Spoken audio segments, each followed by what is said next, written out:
दोस्तों, आज मैं बात करने वाला हूँ आप लोगों से, वो भी साउथ सिनेमा और बॉलीवुड यानी कि हिंदी सिनेमा के बारे में। 2020 बहुत ही क्रूशियल और शॉकिंग ईयर रहा है सिनेमा जगत के लिए। और हमने देखी कई सारी बड़ी बड़ी फिल्में पोस्टपोन्ड हो गई, कई सारी फिल्म बनने से पहले ही बंद हो गई और कई सारी फिल्मों ने OTT का सहारा लिया रिलीज करने का। 2021 आने की शुरुआत से पहले ही नवंबर महीने में ये कहा गया कि थिएटर्स खुल जाएंगे और थिएटर्स खुल भी गए दिवाली तक, यानी कि ऑलमोस्ट 2 महीने पहले तक।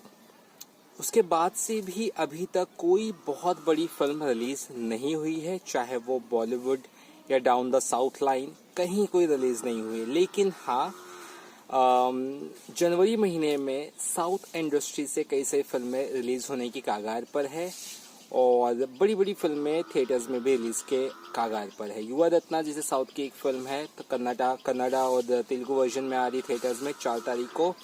उसके बाद मास्टर फिल्म भी आ रही है साउथ की। इसके अलावा क्रैक नाम की रवि तेजा की फिल्म है, वो आ रही है। और मास्टर जैसे पता है आपको, थलापति विजय की बहुत बड़ी फिल्म है, उसमें विजय सेतुपति भी है। तो इसके अलावा और 1-2 फिल्में आएगी 2020 के जनवरी में थिएटर्स में। तो जब साउथ इंडस्ट्री के बड़े बड़े डायरेक्टर, प्रोड्यूसर्स अपनी फिल्मों को ताक पे रखकर रिलीज कर रहे हैं ताकि थिएटर इंडस्ट्री रिवाइव हो, सिनेमा थिएटर्स फिर से पहले जैसे हो जाए और पब्लिक को भी आई थिंक मज़ा आए, और ये सब लोग बड़े बड़े सुपरस्टार प्रॉपर सोशल मीडिया पे पोस्ट करके लिख भी रहे कि उनकी फिल्में अगर आएगी भी तो थिएटर में ही आएगी। तो इन बड़े बड़े बजट की फिल्में जब थिएटर में जनवरी महीने में रिलीज हो रही है, तो बॉलीवुड क्यों पीछे हट रहा है? बॉलीवुड क्यों बैकलॉग कर रहा है?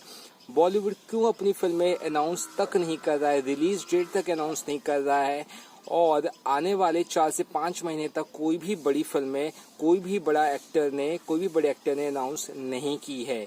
आखिर क्या माजरा है? क्या बॉलीवुड रिस्क लेने से डर रहा है कि क्या बात है? मुझे तो लगता है कि yes, Bollywood is kind of fear to take a risk, because south cinema एक के बाद एक अपनी फिल्मों के रिलीज डेट अनाउंस करते जा रहे हैं, लेकिन बॉलीवुड जगत वाले शायद अभी भी है ना, बोलते ना, आंख खोल कर नहीं देख रहे, वैसा कुछ करे। यानी कि they are I think waiting to see how this south film responds to situation like corona virus and this. उसके बाद रिस्पॉन्स को देखते हुए शायद बॉलीवुड वाले रिस्पॉन्ड करेंगे, but this is certainly not a thing which I was actually hoping for.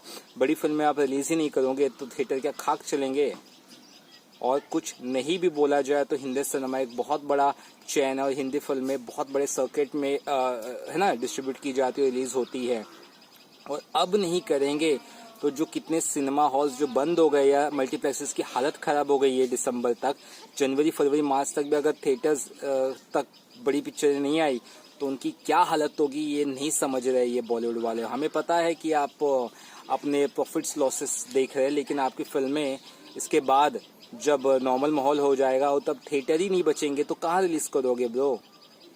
I think it's a wake up call for Bollywood to learn something from south cinema and at least give it a try.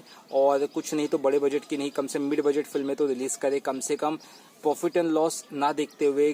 Basic है ना, मैं ये नहीं बोल रहा हूँ कि of course profit सबको देखना है, लेकिन ऐसी फिल्में तो रिलीज कर सकते हैं जो एटलीस्ट प्रॉफिट कर सकती है किसी भी सिचुएशंस में। ऐसी फिल्में कम से कम रिलीज करे। वो what is happening to Bollywood, I seriously doesn't understand. क्योंकि उसके बाद एक हफ्ते में 4-4 5-5 बड़ी बड़ी फिल्में रिलीज करे, क्या मतलब है? कौन देखेगा? और ऐसे में एक फिल्म भी नहीं आ रही है। This A pathetic scenario from Bollywood I mean world. I better want that they should wake up and release some big movies in January and few movies in February and just start the trend of releasing big movies in theaters. भाई नहीं तो जान जो बची है थोड़ी बहुत वो भी चली जाएगी थिएटर वालों की।